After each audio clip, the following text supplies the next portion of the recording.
My name is Madeline Carter. I'm 34. I manage risk for hedge funds in Boston. My whole job is spotting red flags before they cost someone everything. But I didn't see this one coming.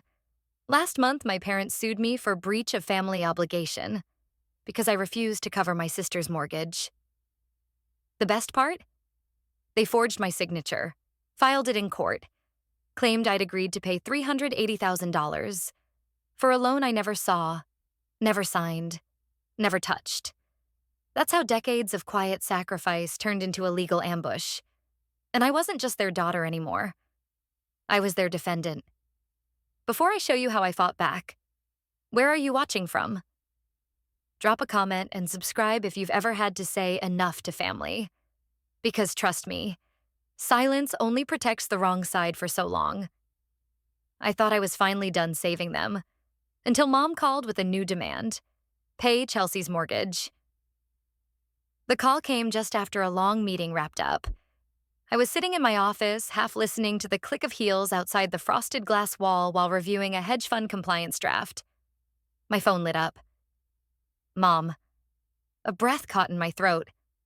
Mom rarely called during work hours. I swiped to answer. "Sweetheart," she began, her voice drenched in syrupy warmth. "How's my girl? Working too hard again?" I leaned back. "Cut to it, Mom." She hesitated for a split second, then gave a soft chuckle. "You always were the blunt one. Okay, listen, your sister's had a little hiccup with her mortgage payments. The bank's been calling. We thought maybe you could help?" My pulse thudded. "Chelsea's mortgage?" "Yes, honey. Just until she finds her feet again. It's temporary. You know she's doing her best." "Her best?" I laughed, bitter. I paid her tuition, her car repairs, even covered her credit card debt last year. "I know," Mom said sweetly. "You've always been the capable one. And that's exactly why you think I'll do it again." There was a pause. Then the syrup vanished. "You're selfish as ever, Madeline. Just like when you didn't come to Christmas after your father's surgery." I could barely breathe. I hung up without saying goodbye. The edges of the world blurred as I sat frozen at my desk. My jaw clenched. My skin tingled with heat. 15 minutes later, I stood in the underground garage, keys in hand, heart pounding. I wasn't driving to Westbury to agree. I was going to confront. The car smelled faintly of stale coffee and winter air. I pulled onto Interstate 84, the city slipping away in the rear view. The silence inside the car wrapped around me like a cocoon. And then I reached for the glove box. Inside was a tattered file folder, one I hadn't touched in years. Receipts, statements, tuition invoices. All in my name, all for Chelsea. I ran my thumb across the faded ink on a student loan statement. My signature. Her debt. The payments? Always mine. They never paid it back. Not a dime. My phone buzzed again, but I didn't check. I didn't need another manipulation right now. I was done being quiet. Done being the invisible net. The roads narrowed as I approached the outskirts of Westbury. Familiar trees lined the highway, their bare limbs clawing the sky. And as I turned off the highway into Westbury, I realized this wasn't a visit. This was war. "I signed nothing," I said. But the way my father looked at me, I knew they had already planned this. The kitchen smelled like rosemary and guilt. Roast chicken sat steaming in the middle of the table, framed by ceramic dishes and fake smiles. Mom poured wine like it was communion. Dad folded his napkin with deliberate precision. Chelsea twirled her fork too fast. I hadn't been home in months, but everything looked untouched. The curtains still faded blue, the placemat still embroidered with little golden leaves. But beneath the warmth, the air was razor thin. "Madeline," Mom began, reaching over with a smile stretched too wide. "We're just so glad you came. It means so much to the family." I nodded slowly, eyes flicking to Dad. He was already reaching for something under his chair. An envelope. "Before dinner cools," he said, sliding it across the table. "We'd love for you to take a look at this. It's just Formalities. I didn't touch it. What is it? Just a reaffirmation. Mom chimed in quickly. It's to keep the house Chelsea's in. The bank needs assurance the family stands together. I laughed once. You mean my name? Dad cleared his throat. You've helped before. And I never signed anything for this mortgage, I replied. Chelsea across the table froze. Her hand jerked slightly, knocking her wine glass over. But you did, she stammered. The notary said you sent the papers last fall. My eyes narrowed. What papers? The cosign packet. It was all digital, remember? I set down my fork. I never received anything. You must have forgotten. Mom started. I don't forget financial documents. Dad exhaled sharply. Let's not make this a scene. But it was already too late. My stomach turned cold as I reached into my bag and pulled out my phone. A few taps, and I was in my encrypted folder. Signatures and docs. Scroll. Tuition reimbursements. Chelsea's student loan. My old lease agreement. Nothing dated after 2022. Then, something caught my eye. A digital signature request from last September. Addressed to a Mr. Carter, routed through a third-party notary. But I never opened it. I opened the PDF. The signature looked identical to mine. Same curves, same slant. But it wasn't mine. I knew every nuance of that M. And this wasn't mine. I felt my throat tighten. Across the table, Chelsea bit her lip so hard it turned white. You sure you didn't sign? Mom asked, too softly. I turned the screen toward them. This is forged. No one spoke. Dad looked away. Mom dabbed the corner of her mouth, still pretending we were discussing salad dressing. And then Chelsea leaned toward her mother, voice low, but I heard every word. What if she finds out it wasn't a copy? It was real. A week later, I received an envelope. Inside, a lawsuit from my own parents. It wasn't even certified. Just a plain manila envelope tucked between a utility bill and a coupon flyer. For a moment, I thought it was another desperate letter. Maybe an apology. Maybe a plea. But when I opened it, the air seemed to vanish from the room. Plaintiffs: Sandra Carter and Richard Carter. Defendant: Madeline Carter. Allegation: breach of oral and implied financial contract. I reread the words 3 times before my fingers moved. Not even a text. Not a warning. Just a legal summons accusing me of failing to honor family obligations. The language was sterile, but the betrayal screamed between the lines. I sat down slowly on the edge of my couch, the Boston skyline behind me blurred by the foggy window. For 34 years, I had been their insurance policy, their fallback plan, their emergency fund. Now I was their defendant. My phone buzzed. Natalie. Saw your name on the docket. Want me to take a look? Natalie Harris. We met in law school. She stayed in the legal system while I veered into finance. But we kept in touch, mostly late-night texts and shared outrage at tax loopholes. She was sharp, efficient, and allergic to nonsense. I sent a photo of the lawsuit. 30 seconds later, she replied, Natalie, come in. Bring anything they ever asked you to sign. I didn't sleep that night. Instead, I opened the fireproof safe tucked in the back of my closet. Inside was a slim blue folder. Chelsea, tuition and loans, that I hadn't touched in years. Receipts, email printouts, Venmo screenshots. My mother had a habit of writing things like, just temporary, or thank you for supporting your sister, you're a blessing. I had kept them out of guilt. Now they might save me. The next morning, I walked into Natalie's office in downtown Boston. She was already waiting, sleeves rolled up, glasses on, 2 mugs of coffee steaming between us. Let me guess, she said without looking up. They claim you agreed to cover Chelsea's mortgage for 10 years?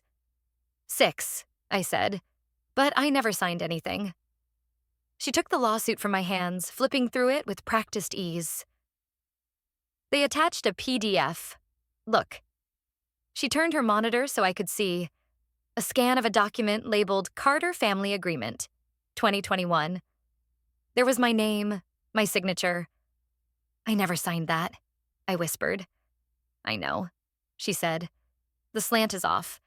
The D in your last name? It's printed, not cursive. My heart pounded. Natalie tapped a sticky note onto the screen. We'll need a forensic specialist to confirm, but it's fake. I leaned back in the chair, the weight of years collapsing inward. They forged my signature. Not just forged, she said. They filed it in court. That's when Ethan walked in. Early 40s, suit without the tie, sleeves half rolled like Natalie's. He nodded once, looked at the folder in my hands. You're Madeline? Let's talk strategy. He spoke like a surgeon. No fluff, no emotional padding. This isn't just about proving fraud. It's about showing motive, pattern, and intent. They didn't make a mistake. They orchestrated this. I handed him the blue folder. These are the receipts, I said. From when I paid Chelsea's tuition, her laptop, her car down payment, all of it. He flipped through them slowly, nodding. You've been their silent funder for over a decade. And now they want to legally bind me to it, I said. More like punish you for stopping, Natalie muttered. I looked at both of them. Can we fight this? Ethan's eyes sharpened. We can prove fraud, but you'll need to go all in. No more half-truths. No more protecting them. I didn't speak. Instead, I reached into my tote and pulled out one last envelope. Thicker, sealed in plastic. What's that? Natalie asked. Copies of every transfer, every message Mom ever sent. I cataloged them last year when I changed financial advisors. Ethan took it. Then we build from here. I nodded slowly.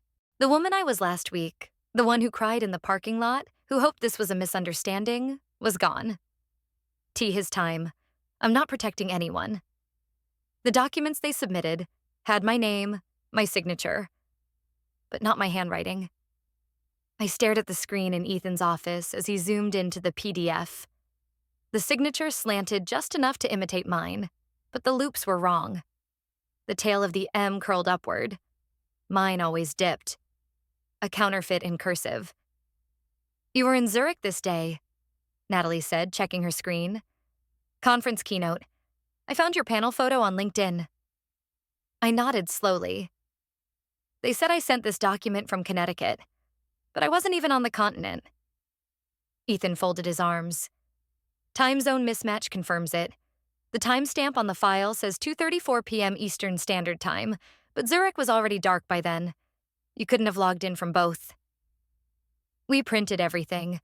2 stacks of paper, one with the court's submission, the other with our digital forensics. Natalie flagged anomalies in metadata. I cross-referenced financial transactions. Every data point betrayed them. But it was the next piece that cracked it wide open. I found something else, Natalie said, spinning her monitor. Email, 4 years ago, from Sandra Carter to your old Yahoo account. The subject line, need a tiny favor. I opened it. Sweetheart, we just need to borrow your name on something. It's just a technicality, nothing will happen. It's for Chelsea. You're so good with money, we trust you. I sat back. The words weren't new, but the context had changed everything. Back then, I ignored it. Now, it was Exhibit A. She always made it sound harmless, I whispered. Ethan was already taking notes.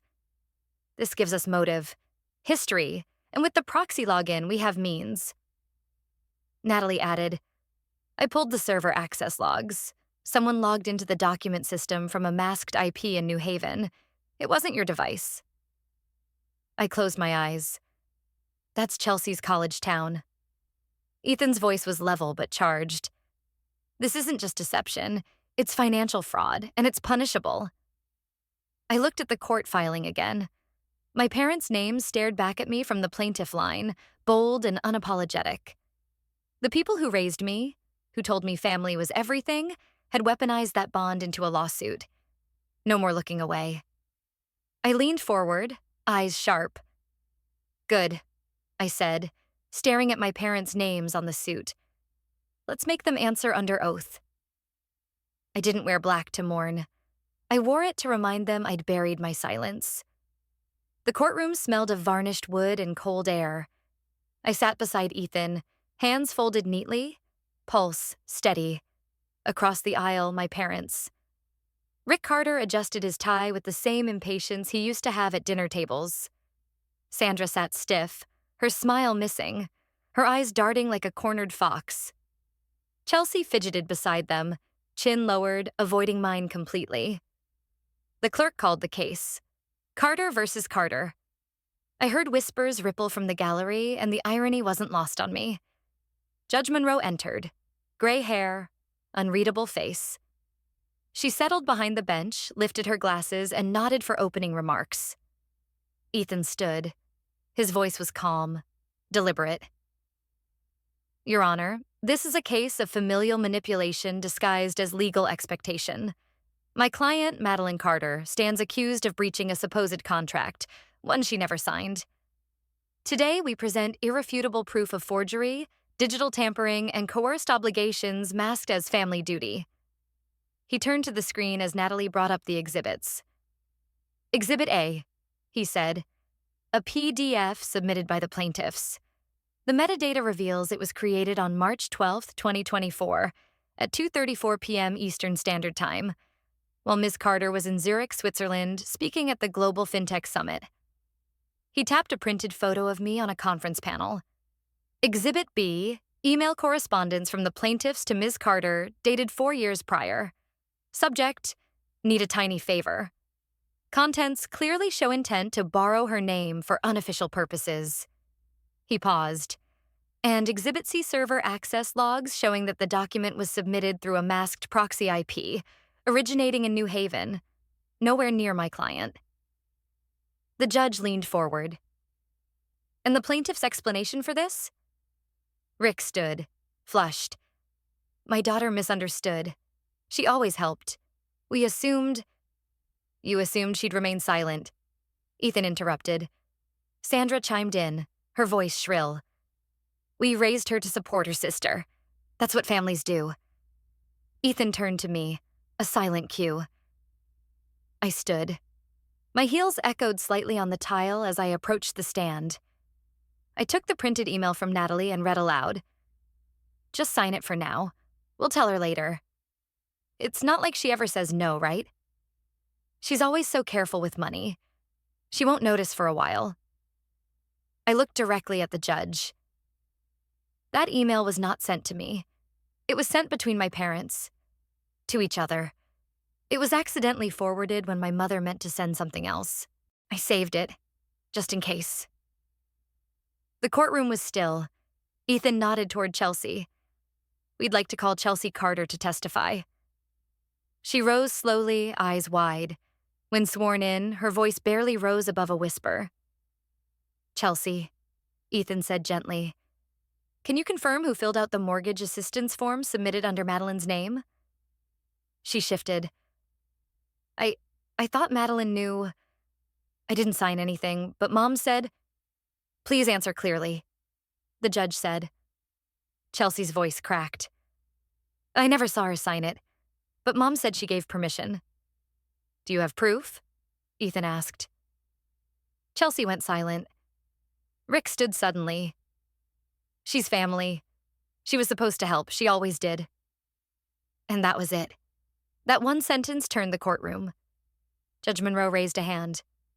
Mr. Carter, sit down. And let me be clear. Family does not equal legal obligation. The room held its breath. Then the gavel landed once. This case, she said slowly, will move forward on the grounds of fraudulent coercion. They lost the case, but they lost something greater long before that. Me. The final ruling came on a rainy Thursday. I didn't attend in person. Ethan called with the news. The lawsuit had been withdrawn. My parents were ordered to cover all legal expenses and retract any financial claims. The damage to their names was public now, documented in court archives and local press. but I felt nothing. No triumph, no vengeance, just peace. At the law office, Natalie poured 2 coffees and smiled softly. You did it. I shook my head. Number I survived it, that's all. Ethan raised an eyebrow. They owe you damages. If you want to file, I don't, I said. Let them keep the house. Keep Chelsea. I'm not here to punish. I just needed it to stop. There was silence. Then Ethan nodded, understanding. Natalie looked at me like she saw something different now. Something sharper. Freer. A week later, I moved into a small office space above a local bookstore in Boston. It smelled of old pages and new beginnings. I called it Carter and Company. Financial advocacy for survivors. Our mission was simple. Help young adults escape the financial traps their families buried them in. The first email came within hours of launch. Then 5. Then 20. Some just needed to talk. Others brought boxes of documents. Frightened, unsure. I listened to everyone. One morning, as I adjusted the blinds in the office, my receptionist buzzed me. There's a Grace Carter here to see you? I blinked. Send her in. Aunt Grace walked in slowly. Gray cardigan, sharp eyes. She hadn't taken sides during the trial, but she hadn't disappeared either. I figured it was time, she said, settling into the chair. We didn't talk about the case. We talked about the years before it, about how Rick had grown cold since their mother passed, about how Sandra had always worshipped appearances. Grace said she once tried to intervene, but was told to mind her place. I'm sorry I wasn't louder, she said quietly. You're here now, I replied. When she left, she pressed something into my hand. A photo, me at 12, sitting beside her with a lemonade stand. You always knew how to build something from nothing. That night, as I sat at my desk with the city lights outside, I received a new email. Subject: Thank you. Your story helped me walk away too. I thought I was the only one. I'm not anymore. I read it twice. Then again, and I laughed. Not bitterly, but like someone who knew they were finally free. I wasn't the villain they painted. I was just the first to say no. They walked into court expecting silence. But silence, when armed with truth and precision, can become the loudest voice in the room. Justice didn't come from anger. It came from receipts, from patience, from the refusal to play along. Like the final crack in a dam of lies, it only took one steady push for the truth to flood through. No wall of manipulation can stand forever against a woman who finally says, enough.